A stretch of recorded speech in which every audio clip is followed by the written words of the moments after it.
Welcome to the SwimSwam podcast. I'm your host, Coleman Hodges. Joining me today, NC State head diving coach, the guy with the best beard and the coolest name I may have ever encountered, Yahya Radman.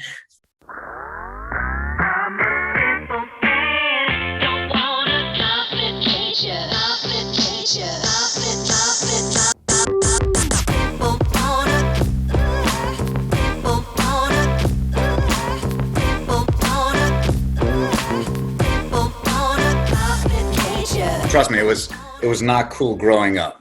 It was not a cool name growing up. I can right. It's an odd name. What did you get for that name growing up? The ever popular one was Yo-Yo. Flat out Yahya. And then I always get that one thing like, hey, are you Greek? I said, no. Oh, cool. Well, that means grandmother. Really? Never heard that before. Astonishing. My favorite one, somebody came up to me and I was like, hey, where's that name from? I'm like, why don't you guess? And they go, I don't know. Is it Irish? I'm like, how did you know? God, you're good. So a lot of sarcasm that goes with it. It's not Irish, right? Absolutely not. It's an Arab name. Actually, if you translate it outright, it's John. It's John. Just John. I hate to disappoint. Wow. Well, it's a great name. Thanks, brother. I like Appreciate it a lot. How's it going? What's, you just asked me what's new with me, but I'm going to start with you. What's new with you since this COVID shutdown happened in March? Well, I rekindled my love for cooking. So generally, cooking is reserved for when I have a frustrating practice.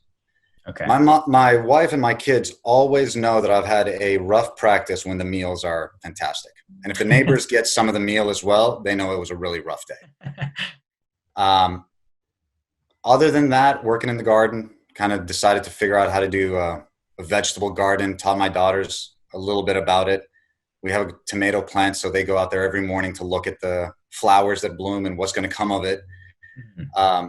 My oldest daughter, who's 7, has learned some key phrases whenever the bugs have taken some of the flowers. And she's usually like, where did you learn that? Where did you hear that? And she goes, you on the phone. Nice. Don't tell your mom. And then other than that, man, just relearning diving, re-examining what I already know. Always learning, trying to ask a bunch of now that we have a lot of time, I get to reach out to more of my mentors and we get to have a chat at length instead of a quick 30 minutes between events. Sure. On the pool deck. But other than that, picked up on cycling again, watching the Tour de France, which is one of our family favorite go-tos. Finally, we got to watch. My kids have really gotten into soccer, European soccer. Okay. I'm a huge Liverpool fan, so they are now on board with that too. So it's awesome. Nice. Other than that, everything is going really well as it can be. How are you? I'm doing pretty good. I took a weekend trip to Arkansas this weekend. Got away. I'll be honest with you, man. I drove when we were moving to Wyoming. We drove from Tallahassee to Laramie. Okay. And we had this small little trip through Arkansas, the small little cut through Arkansas and the Ozarks. Mm-hmm. Man, that stuff is beautiful. That is like one of the best kept secrets in the country. Nobody wants to go to Arkansas. No. But I highly recommend you just go in for don't stay too long. Just The weekend trip was the perfect amount of time. Yeah, we did some hiking in the Ozarks and man, yeah, it is I think the drive impressed me more than the actual hiking did, Right? I mean, like the driving, you're just going up and down these like majestic hills and there's just trees, so green, there's trees everywhere. But yeah, it was nice. My quarantine's been good. I've been doing a ton of podcasts. I've been watching. I'm a fan. You mentioned Tour de France and soccer. Which have been two things I've never understood watching. Because to me, I grew up watching Lakers basketball because my parents are from LA, and so it's just very different sports, right? There's always scoring happening in basketball, whereas Yes. soccer or cycling, you're not scoring as much. And Oh, so what appeals to you about those sports? so football, I grew up with. I grew up with it. I loved it. The older I get, I guess it's coming into more of this newer generation where if you ask somebody, are you a Cleveland fan? No, but I'm a LeBron fan. So I'll go and cheer whatever team LeBron is on. And I Mm-hmm. think with soccer, there's a lot of those storylines that goes with it. So a lot of people will attach to that. It's really, except in the U.S., soccer is a very unprivileged sport. I mean, it's a really privileged sport in the U.S. You have to have the right shoes, the right gear. You have to be a member of the right club. You have to be in a certain tax bracket to be in a certain type of club. If you Mm-hmm. go anywhere else in the world, all you really need is a ball. So when I came here, it was really different, and I think the same would go here in the States with basketball. You could all you need is a basketball. You go to any Yeah. court and you could play. Mm-hmm. So that's where it comes from. I've always loved the kind of slow. Here's the best way to answer it, and I learned this from a really good friend of mine. Um, there's nothing more exciting than a really good mile, and there is nothing worse than a really bad mile. And fair. Fair. Yeah. I'll tell you what, I hated watching the 1650. Hated watching it. Oh And yeah. then Gary Taylor, who's now at Auburn, Mm-hmm. he kind of, I also hated watching him watch the mile because he's such a perfectionist. But when we watched Anton Ibsen win in Minnesota, Mm-hmm. that was the most exciting mile I have ever had. And I was on the edge of my seat the entire time. Yeah. And when you really have a dog in the race, it gets more exciting. So cycling is a little bit similar to that. Okay. I had, and cycling was actually what I did after I retired from diving. Okay. Not to say that I was a good diver. I fell with very little grace. Um, I would be the poster child for concussions, if you will, but I didn't know that they were that. And then I decided to go into cycling because I wanted to try a team sport, try something different. I was too short to really do soccer, Mm-hmm. not nearly aggressive enough. My legs were not thick enough. But cycling really appealed to me. It appealed to me getting out in nature. Some of the stupid crap that you would do as a cyclist, totally right up the diver's alley. Yeah. And then it just kind of latched on. And then when I lived overseas for a little bit, that is actually a very popular sport. And it's a great way to see the outdoors. So the kids, my daughters, we were watching the tour, and just one day I was sitting there having a cup of coffee, and both girls just kind of nestled up next to me, and we just like 2 hours didn't move, just watched the race, and kind of got excited and then slowed down, got excited again and then slowed down. And ever since then, this is the time of the year that we really look forward to. Now it's a little different because both of them are in school, and I'm watching Mm-hmm. the tour like on Instagram. But overall, I mean, that's kind of what our appeal is to those two sports. Yeah. Still Interesting. can't do the, yeah. That's cool. I might have to look into these more now If because if you're in the right environment, it is very enjoyable. yeah, and that's a good comparison. The mile Hmm. metaphor is really accurate. Yeah.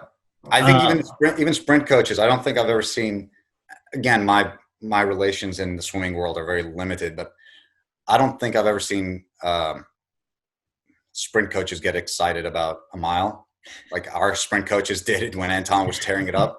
So it was good. yeah, yeah. I mean, that's a good mile is hard to beat for sure. Uh, so let's get on to diving. I'd like to hear a little bit about your background in diving before retiring and moving on to cycling. How did you get into the sport? My family and I, we immigrated here back in '97. So I moved here in middle school. Our middle school did not have a soccer team. That wasn't until you get to high school. And when we got here, I was too pudgy to be a football player. I was too short to be a basketball player. I didn't. Both sports completely alien to me. Completely alien to me. Football, just American football, Yeah. made no sense to me whatsoever. The stop and go. Mm-hmm. I appreciate it now to the viewers. And then we got to swimming. I was always a fairly decent swimmer. Mm-hmm. Swim season rolled around. We had tryouts. I saw a guy who turned out eventually became my coach, and a good friend of mine bouncing on the boards in the distance. So you had 60 seventh graders Mm-hmm. lined up on the bleachers. Who wants to try swimming? If you want to try diving, go down to the diving well. And at the time, this was in Bloomington, Indiana. That's Okay. where we grew up in.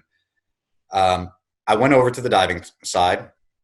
About 3 or 4 days later, I was the only idiot left. Smacks and whatnot. Everybody else was like, I'm going to go to the swimming side. That's way less painful. Yeah. There was a whole different side of pain to them that I couldn't tolerate. Mm-hmm. But when it came to diving, it really hooked me. And ever since then, it's always been an integral part of my life. I mean, it's the kind of thing that my parents used as a reward or punishment. Like, if you're grounded, no TV, no problem. No hanging out with friends, sure. You can't go to practice until your grades come up. All of a sudden, my grades went from like a C to an A- within a week. Yeah. You can't go to work. And at the time when I worked at McDonald's part-time, and I did a couple of odd jobs when I was growing up to pay for diving. Okay. And when you can't go to work because your grades suck, it jeopardizes what you want to do in diving. Mm-hmm. Well, in that case, get your stuff together.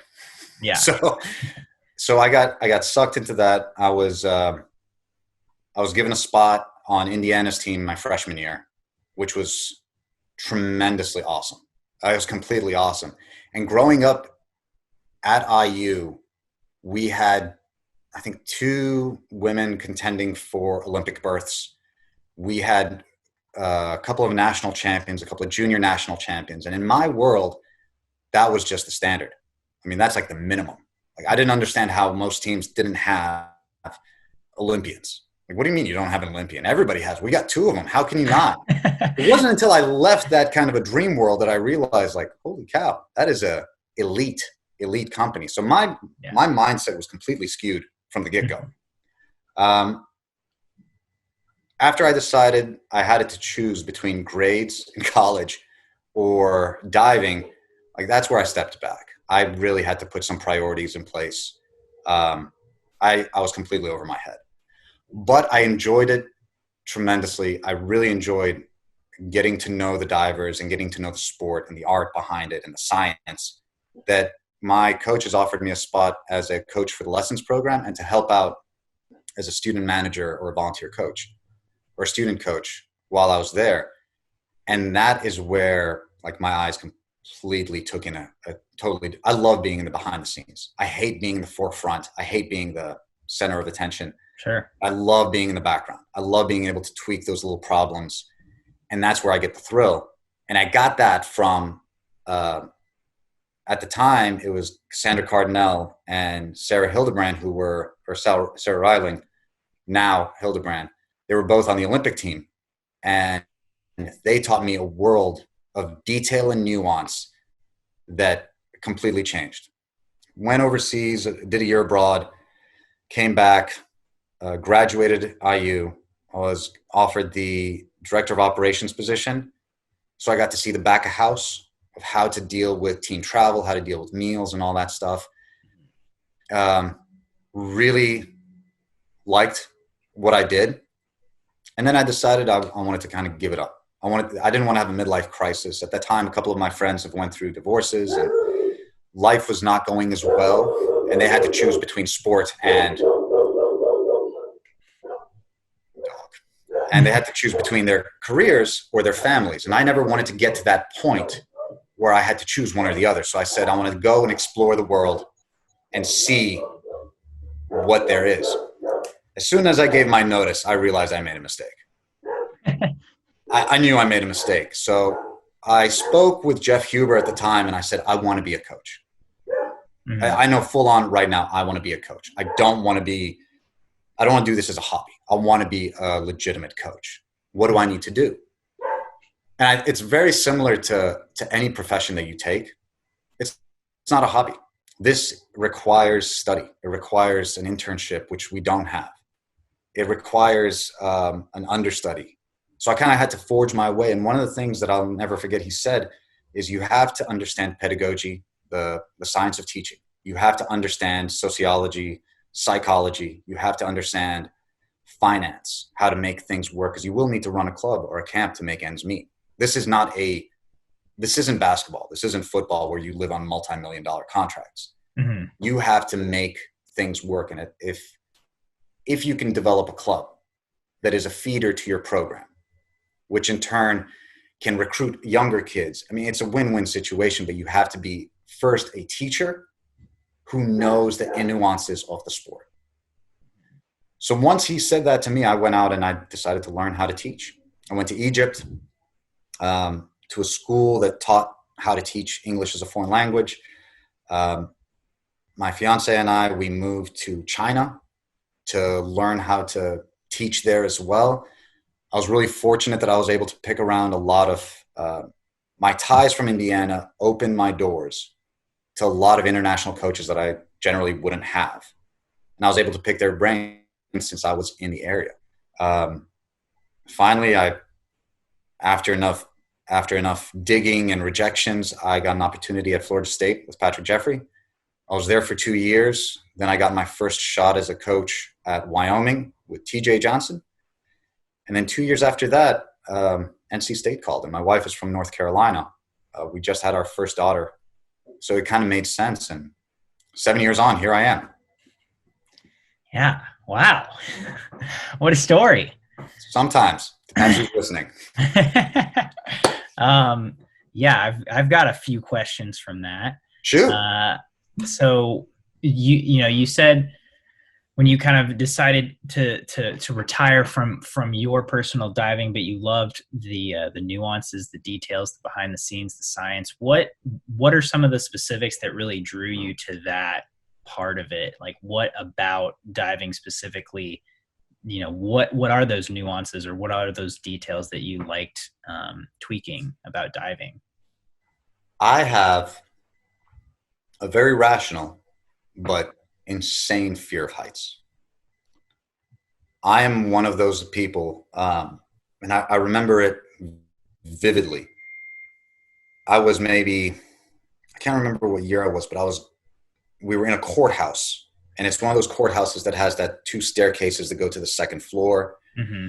Very grand. I can't remember what it was. I think it was for naturalization. But I remember walking up the stairs where my family was by the banister, and I was hugging the edge of the wall. There was no way I was going to look over that edge. Terrified me. Okay. And then when I got into diving, one of the things you had to do was jump off 10. Okay. Forget diving or like doing in middle school? You had to jump off 10. Say what? Like in middle school? Yeah, in middle school. Not with once I realized that there was a club scene, mm-hmm. You had to overcome those fears and get up there. I started double bouncing, and I realized that the more I double bounced, the easier the dives would get when I was in high school on the low boards. Yeah. And then I got up on 3 meter, and it just kind of scared me. It didn't make any sense. And then I realized there's a much higher one than that, 10 meter. Just right. Once I got a couple of jumps off of 10 meter, everything else was relative. And it was just that rush, that adrenaline. Everything is loud on the outside. Once you hit the water, much like swimming, it's dead quiet. Mm-hmm. And the differences in swimming is it is always quiet. And you are completely trapped with your thoughts in the middle of a set. Mm-hmm. In diving, there's a lot of stuff going on. It's very social. But once you touch the diving board, it's business. And I really like that on and off. I liked that, and not everybody shares this with me, I really enjoy the process. I hated competitions. I used to tank at meets, always. Mm-hmm. I hated competitions, but I loved the routine, the process. I was up. I had 2 practices a day. I loved the conditioning, just how I felt after a good conditioning session. I hated not being able to accomplish a certain dive or a certain skill. And what I loved about it was that everything is achievable. You just have to approach it from a different way. And that's where the science came into it. Diving is just physics. At the end of the day, it's just physics. Who can make the most efficient movement through the air is your winner. Mm-hmm. And the one with I mean, very simplistic, but, and the one with the least amount of mistakes is perfect. So I refer to a lot of my athletes, you're not really competitors. You're performers. All you focus is on what you do, trust your mechanics, everything else will fall into place. And if you win, that's great. If you get a personal best, that's super. Wherever you rank is completely irrelevant. Some people will dive better than you. Some people will dive worse than you. And in my short-ish career, all my successful athletes have focused on themselves, and their competition just kind of fizzled away, or they screwed up a dive, and my kids were just steady Eddie all the way through finals, and they ended up on the podium. That is the aspect that I absolutely loved about it. I love soccer because of the tactics. I didn't realize there were tactics in swimming until recently, when the staff and we were talking about it. I mean, it's always there. And then what I really enjoyed about those nuances was getting over that hump with physics and understanding it, and just knowing that it is completely in your control. If you do the best that you can, it'll be what it'll be. And I think that's a great outlook of life. So that's kind of what stuck with me. The adrenaline, for sure. Absolutely. That's a big part of it too. Yeah. I've known a few divers, and I've heard about divers, and I think it takes a particular person to get into diving, and it's someone who really appreciates that adrenaline. Yes. If that's my understanding of diving. It is. And there are a lot of children with tremendous potential, but they don't have that level of crazy that can take them to the next level. And for you and I, we would call that courage. Just a little courage. Push a little bit through that pain a little further. Give it one more rep. Really try to get out of your comfort zone. I think one of the best ways I would liken it to swimming is the breaststroke.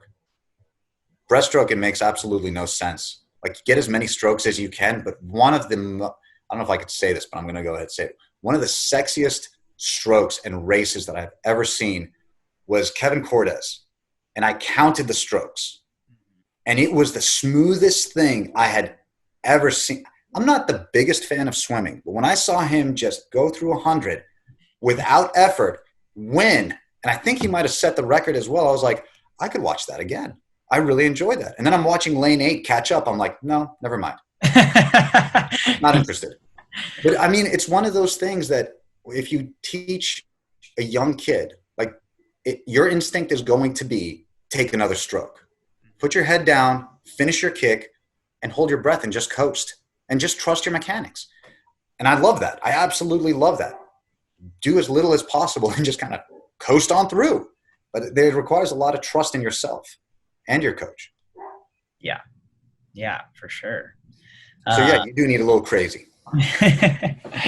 Yeah, I mean, I always, when I tell people, like, if someone asked me, like, oh, what would you do if you didn't swim? I was like, I would be a 10-meter diver. Like, I'd go off the platform, because it's like, because I've jumped off the platform, and it's like, that's like nothing else. It's like you get a huge adrenaline rush, and it's awesome. And me being who I am today with what little training I've had, like, I don't know how to do that, and I can't do it. But, like, if I could train to do that, like, yeah, I'd do that. Do it. Never too late. You'll be a little sore, but never too late. There was a guy at the Mizzou, like, club, diving club, like, with the kids, right? For a period, there was a guy there who was at least my age, like late 20s, early 30s, who was training with the kids, I guess, because he wanted to learn how to dive. I love it. Yeah, it was kind of cool. I was like, good for you, man. Good for you. I love it. Yeah.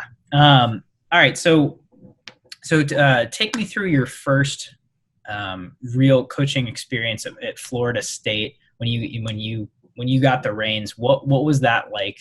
That was at Wyoming. The first. Oh, okay. I was the assistant at Florida State. Okay. Gotcha. I was with Patrick Jeffrey, and one of the things that and there's a couple of things. And one of the things that I always tell younger coaches getting into the sport who were assistants or who are interning or trying to figure out what they want to do with their life. If you're with somebody and you're learning, not even if the experience is great or if it's bad, you can always learn something. Like one of the things that I learned from Patrick was how to manage an athlete. That's one of the big things. And not to manage just an athlete, but to manage an ego. You're talking about some of the kids, and at some point you will get a kid who's been diving since they're 6 years old. They know the sport way better than you do. They know their body better than you do. So if I was going to tell somebody who's been doing it for so long and then comes into college as a junior national champion, I'm not really going to be teaching this kid anything new. Maybe a little bit more efficiency and teach them how to be an adult. But other than that, than diving, they're pretty damn good as it is. Yeah. So I was taught, one of the things I learned was like how to manage ego. If you're really that good, how do you manage when a kid, let's step back a little bit. I learned from Indiana how to take a no name and turn them into a household name. Mm-hmm. And that is something that Jeff Huber was notorious for in a good way. He could take a kid from the backwoods of Illinois or the backwoods of Missouri and turn them into a national contender. And then usually another college coach was like, where the hell did this kid come from? How come we didn't recruit them? Mm-hmm. Because nobody knew about them. And then when I went to Florida State, it's the exact opposite. You have some of the most talented kids coming onto the pool deck, but their needs are very different than a kid who wasn't expecting to dive in college. So then when I got to Wyoming, I was all kinds of screwed up in the head. I was going to turn Wyoming into the next Indiana University or Texas. That's not the case. So one of the things I had to learn there was how to temper expectations. Not every kid wants to make an Olympic team. Not every kid wants to make an international team. Some kids just want to be associated with a Division I program. Some kids want to compete. Some kids just want to get by, or they want to use it as an escape from a household, a good household or a bad household. They want to make it on their own. Yeah. That was my first order of business, is learning how to do that, how to identify the kids that will give you everything, and how are you going to identify the kids that need a lot of attention. So that was the first bit. I inherited a really good squad when I was at Wyoming, and it was a matter of pushing them to believe in themselves. Mm-hmm. And that was the biggest thing. They had a young coach before me, and the coach before that was a very good coach. He left to go to a bigger program, much like me. So they brought in another young man that it wasn't working out. It just really wasn't working out. The kids knew a lot more than he did. And it was unfortunate. And then once I got there, it was a battle of wills. You're either going to do it this way or you don't. But one of the things I learned was, in order to get any athlete to do what you want them to do, you have to earn their trust. And you earn that trust through communication, and you have to earn that trust through explaining to them why they're doing a certain skill set or a certain task. It wasn't just random workouts. Right. There was a reason I had those kids running 2 miles a day. There was a very certain reason for that. And then it all comes into sharp focus when we get to the postseason. And they realize, like, holy cow, this is not nearly as hard as I thought it was. And I learned that from Bob Knight, where I make practices absolute hell. Because when you get into a competition or a 4 or 5 day competition, which is a marathon, it actually seems pretty easy. Mm-hmm. I mean, the worst thing that you have to do is wait in line between dives, and then you get to go home and sleep. And you get to eat out at restaurants. It's not that bad. So that was one of the first things that I learned there, and learned how to listen. I was horrible at listening to athletes and what their body. So we came a long way, and a lot of that I brought over here. And then here was a nice little best of both worlds, where you had top caliber athletes, and then you had kids who were just trying to figure it out one young man wasn't even sure he was going to dive in college until I called him. I'm really glad he did. He was a tremendous, tremendous kid, a really good athlete. He just got into the game really late, which is why nothing ever really took off for him. But in practice, he was a champ. I enjoy being a part of those stories. Yeah. I mean, it's always, I think as a coach, it's a pretty cool feeling to have an impact on someone else's journey. It is. Have you tried coaching? Yeah. I've coached club swimming for 10 years. How did you like it? I like coaching a lot more than I liked being an athlete. Yeah. I think coaching's a lot of fun. Working with people is cool. Working on the details is fun. Getting to form those relationships and help guide people through their own paths. It's I really enjoy it. Yeah, I agree. So you've been at NC State for 7 years now. Going into 7, I think. Okay. I mean, take me through like the differences of year one versus where you're at now. I know that's a big journey, but just how do you feel like you've grown as a coach, having that anonymity of that team for that long? Wow.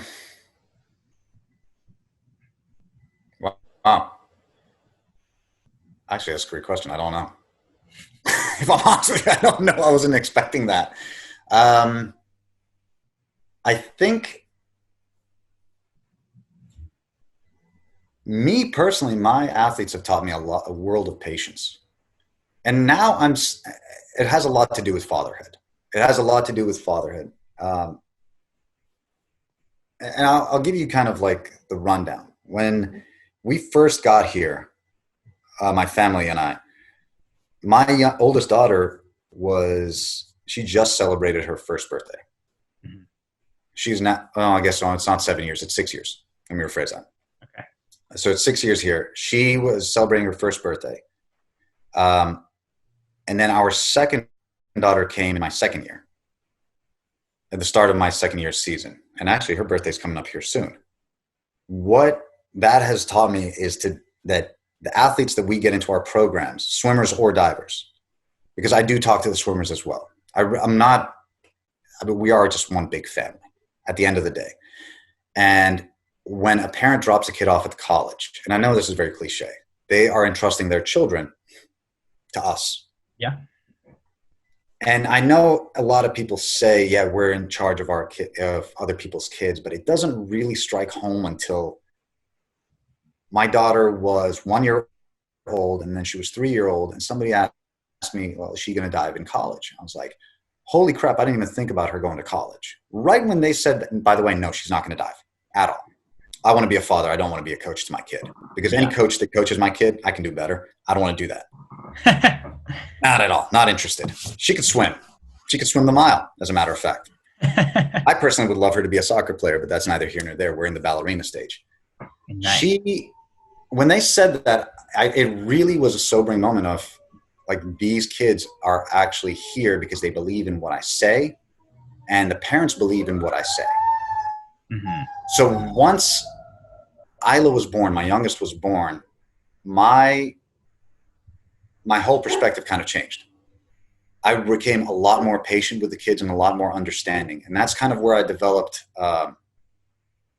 the 3 circles of college, where if you're a good student and you get your needs taken care of in the classroom, generally you'll be a good person. You'll be happy. You'll be a good diver. You'll be stressless. You can focus 100% in practice. You don't have to worry about, did I get a good grade on that test? Did I lose? Whatever stresses that have to go with a class, you don't have those. And your practice is 100% focused on diving. Once you get out of practice and you've had a successful practice, you are actually a much better person to be around. You're not a jackass anymore. Mm-hmm. And then once you're in a better mood as a person, people want to be around you. And if they struggle academically, they'll want to be around you because you seem like you have your stuff together. Once your grades are sorted out, you get to go back and to practice. And so it's this whole cycle of everything going well. So I really allow my kids a lot of time. If you don't need to if you need time to study, tell me. Tell me, we can make an adjustment to practice. Our practices right now go 6 to 8 in the morning, which are early as hell. But the pros of it is that you have the entire day ahead of you. And if you are studying for a class, it forces you to shut down by 11 o'clock at night. Unless you communicate with me, then I'll tell you, don't come into morning practice. Still go to bed at a relatively decent hour. Wake up early, come in, do a wake up routine, and instead of practicing with us, go get a good breakfast and study some more. You're a lot more awake. And that is your routine. Your routine is to be up and going at 6 in the morning. Why change it when you have a test? So the most important thing is trying to keep those kids in a routine. And that's what I learned in the 6 years, is how important a routine is, no matter what time it is. But the routine is really important. Another thing that I realized was what my job and function in the athletic department is. It's not a superstar. Like, you are there as a part of a team, much bigger team. And a lot of coaches do act a little bit bigger than their britches. There's really no room for that. Like, even a football coach, you're just a coach, dude. Get off your horse. Act like a human being for once. I have my opinions about a couple of them, and we can share that when we're not recording. So, and that kind of brought up my philosophy on what our role is. And I think that there are 4 kind of tiers to what we do, which is one of the things I really like about what you said about coaching. You've done for 10 years and you've enjoyed it. I don't think you're a coach. And I really don't think, if you care, a coach is, can you, excuse me, let me finish this, please. The coach, anybody can coach. I mean, do you know anything about swimming? Yeah. Do you think you can communicate it with somebody else?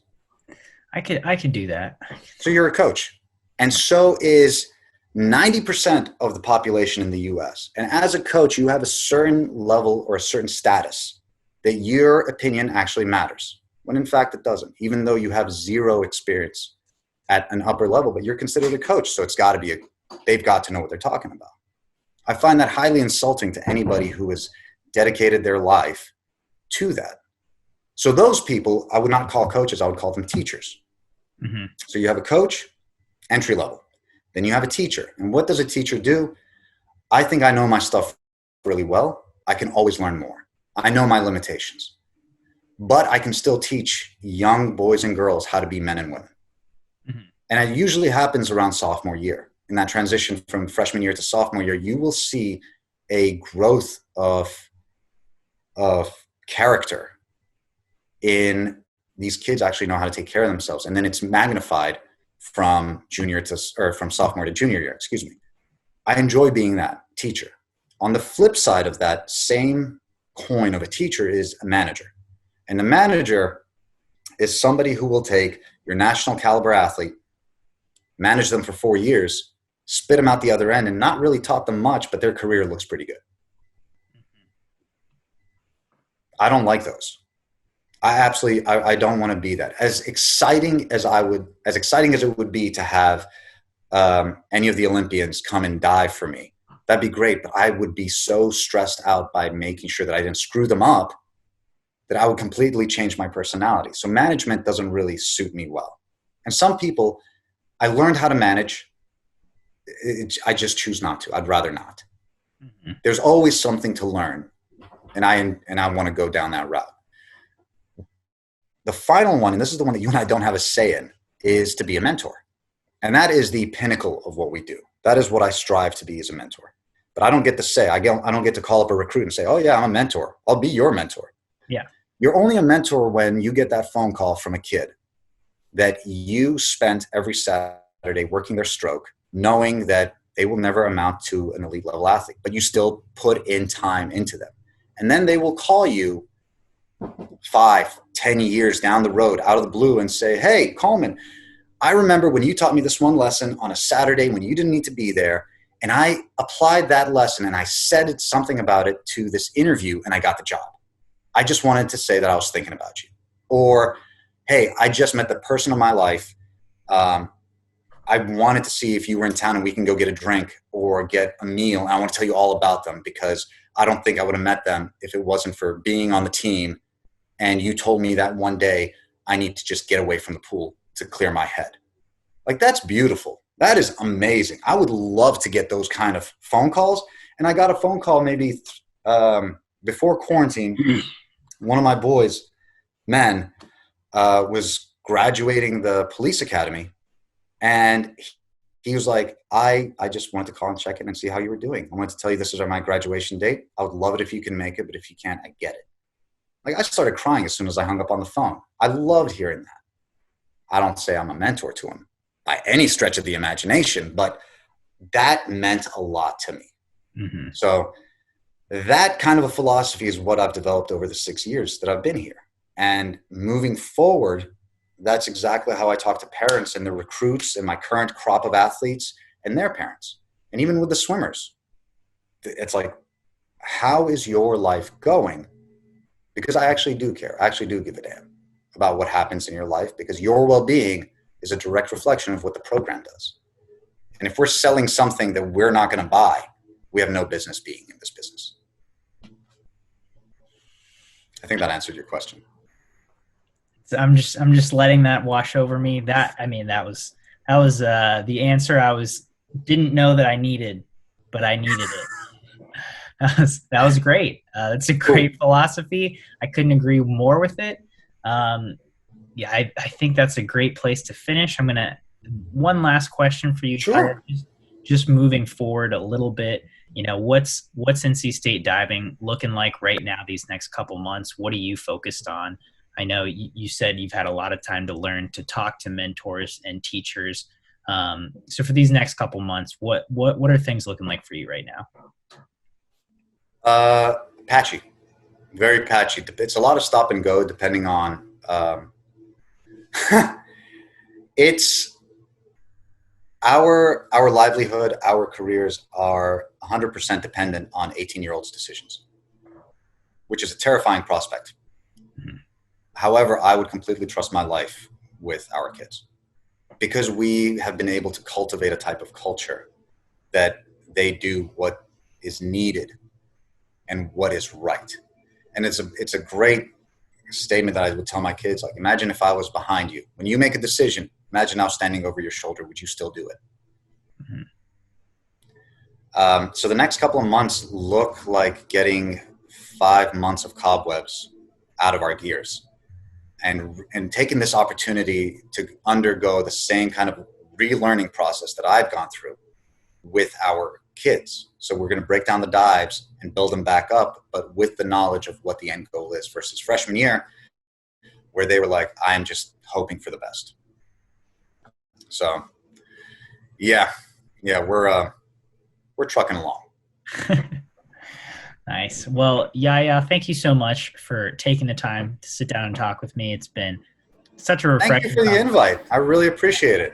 Yeah, absolutely. I was hoping just to catch up and hear what you were doing. I wasn't expecting to do an interview, but I appreciate the invite all the same. Absolutely. We'll have to get you back on and pick your brain more about diving. But again, thank you so much for joining me. My pleasure, man. Hey, enjoy Colombia, and we'll talk soon. Hopefully we'll see you in Raleigh soon. Absolutely. I can't wait to get back. Take care, bud. Thanks. You too, man.